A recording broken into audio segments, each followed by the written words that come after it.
right here, we've got the FKS9. I don't want to block that really great grip. And you can see the Zero Delta logo down there at the bottom. Now, I've told you about this before, but Zero Delta is a part of a larger group, and I believe they have the same owners, but they have these three companies, and you probably have heard of US Optics.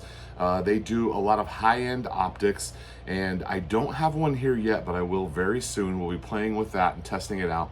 They also own the company called Unbranded AR.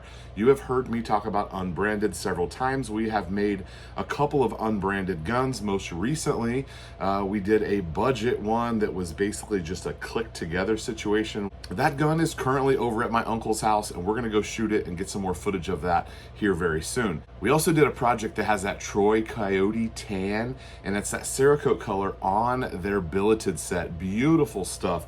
I have been incredibly happy with their products. I think they represent a good value and they are made very well. Now, they are one of these OEM companies, kind of like an Anderson Manufacturing, where they make a lot of stuff that other companies have. You guys have heard about this before, but there's only a handful of companies that actually make stuff, and Unbranded is one that makes a lot of OEM stuff as well. And their other company is called Zero Delta. You guys have seen me wear the Zero Delta hat. The only Zero Delta gun that we have so far is this FKS9, and I now have several hundred rounds through it, and it has done very well. We are a big fan of the Glock clones here on the channel. We do a lot of 80% Arms being a company we work a lot with, and I love making these, and there for a while we were making a new one every couple of months. Unfortunately, the frames and receiver rule has kind of limited us, and I have just a couple of left that I'm kind of saving because as of right now I can't get new ones. So I'm holding on to those for something special. So in the meantime, we're going to be playing around with some of these Glock clones that are on the market, like the Kiger and like the one that's coming very soon from BCA. Can't wait to show that one to you. All right, here's a little closer look at the FKS9. It comes in a couple of different models. You'll want to check that out on there. The one that we have here that we have tested so far is the model that's just this regular upper. Does not have a RMR cut, but it does have these really nice big white dots on there. Now I believe those are polymer. They are. So we have polymer rear, polymer front, but big nice sights. I wanted to tell you about today's video sponsor, which is Z Grills. Z Grills makes a pellet smoker, and they sent me one out a couple of months ago. I have cooked several things on it, and so far so good. It's a high quality unit. Right now they've got some really good deals going on. I would love for you to check out Z Grills. Let them know that Eagle Run 23 sent you there. If you want to see some things that I'm cooking, I'm doing some of those videos over on Eagle Cooks. That way I can keep this channel clean for DIY and gun stuff. Closer inspection here on this slide. It does have a really big, I think that would be a chamfer or a bevel on the slide. It is pretty aggressive. Quite a bit more than like what you see on the Kiger. Although that does go up pretty high right there, but a pretty deep chamfer all the way across the top. I really like the classic look of this.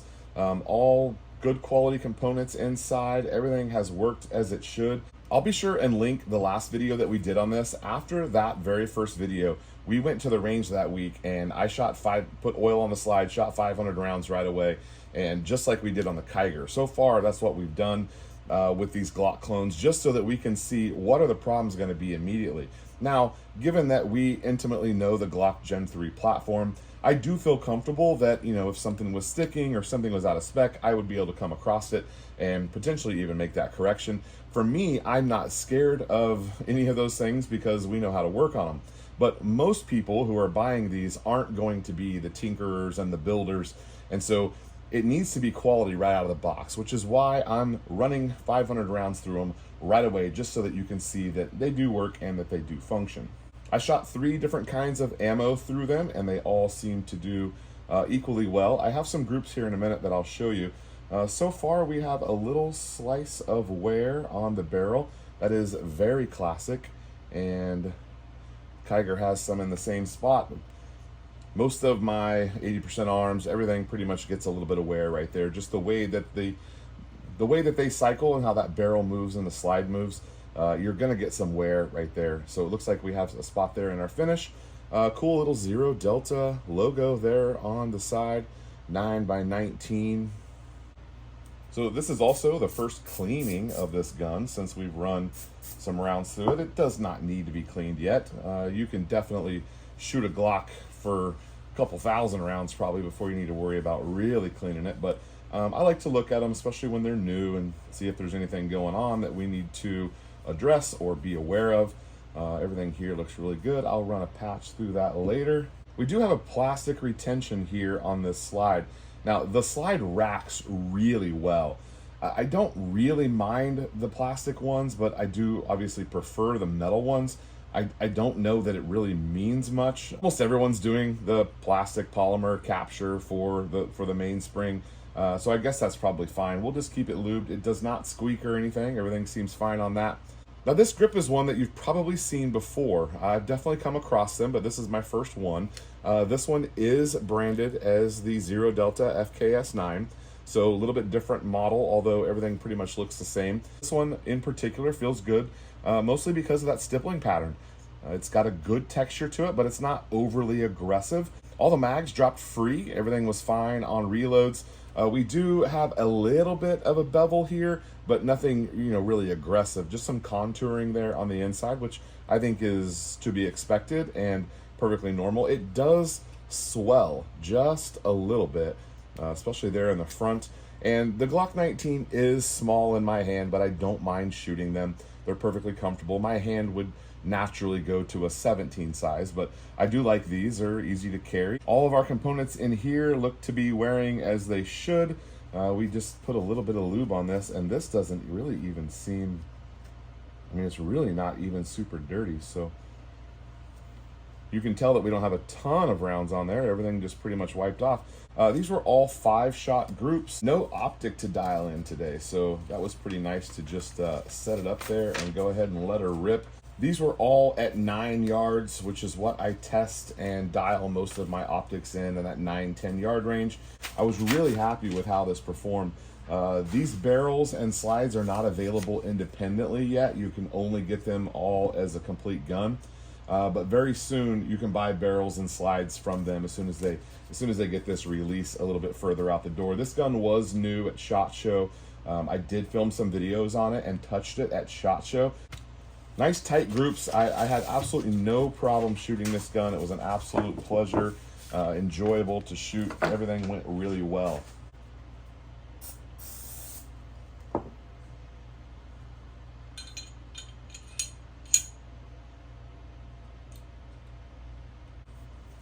All right, so here it is back together, and now we have on the slide with the optics cut. They sent me out 2 slides, which is great because I have quite a few optics I'm wanting to test, and so having the optics cut on there is great. And if you'll notice, it is a completely different pattern on that slide. We do have metal sights here on the front and rear, which is an upgrade from the polymer on the more basic model. So this one with the RMR cut is their upgraded slide, and so I'll have a link for both of these down below, and you can take a look at them and see what you think. That one's a little squeaky, and this slide has not been shot yet. So I bet that little squeak will go away. This one does not have the logo on the barrel, which is interesting. A little bit of a different cut all the way around, deeper there in the front. I think they call that like a carry cut. But bevels on the side, nice serrations. They didn't overdo the serrations. They just look nice and classic. Good looking gun like that as well. The Kiger 9C Pro. And so it's got a little bit different of a design on its higher end model as well with the optics cut, which I think is really cool. I have definitely enjoyed this, and I've even carried this gun quite a bit. I wanted to put these side by side. This is the first time that I've had them one in each hand. I really do like both of them. I've been carrying this one off and on. We've had this one now for a couple of months. It's got over 1,000 rounds on it. And the new one here that we've just had for a few weeks, but we have shot it twice and it's been all right. I think what we'll do for now is we'll set this one aside. We'll focus on this one, put a dot on here, and keep running it. If you're gonna have a Gen 3 clone, you're probably going to want to carry it. So let's talk about holsters here real quick. This has been the leather carry holster. This is from VersaCarry. And this has been the one that the Kiger has been in for most of its carry days. The optic fits with this model where it doesn't fit with every model. You will find that there are different Glock Gen 3, 17, 19 that just don't work with some of the Gen 3 clones. No problem with that going on there with the optic. Here's a WD tactical holster, and this has been the one. Looks like we could probably stand to tighten that up just a little bit, but it does fit in there. Here is an AI holster, and it fits really nicely in there. The carry optic would also fit with this holster. It looks like I could probably tighten that up. There's quite a bit of room left there to tighten that up, but retention would be really solid on that one. I think it fits the best in that so far. And then we have the option from Warriorland. Now this particular Warriorland holster, I think is designed to fit off of the laser, and I don't have the laser installed on here, but this holster I think is designed to kind of index off of their laser. And I don't know if the laser would even fit this because it's pretty much made just for a Glock. But they did send out another holster.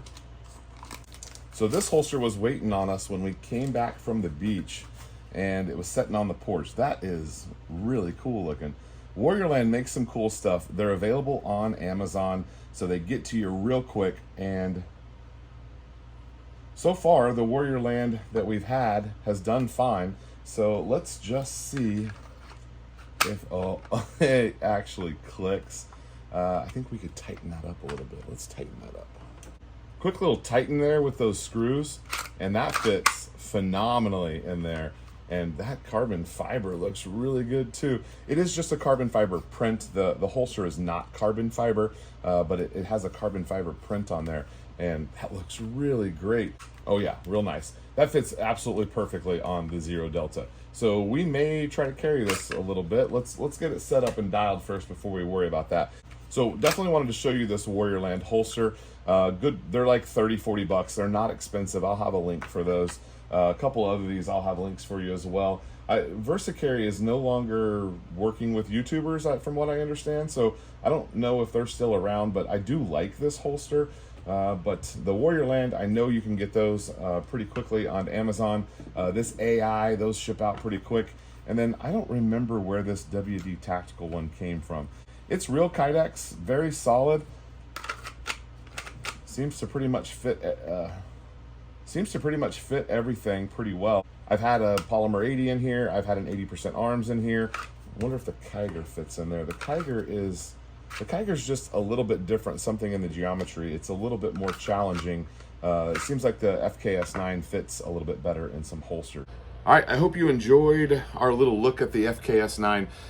If you're looking for something like this, I highly recommend them.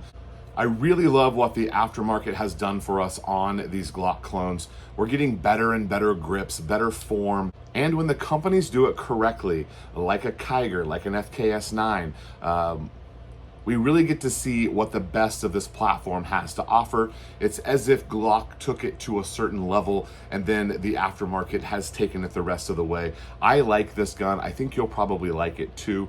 So YouTube thinks that you'll like this video right here. Make sure you're on the email list. You can get signed up at eaglerun23.com.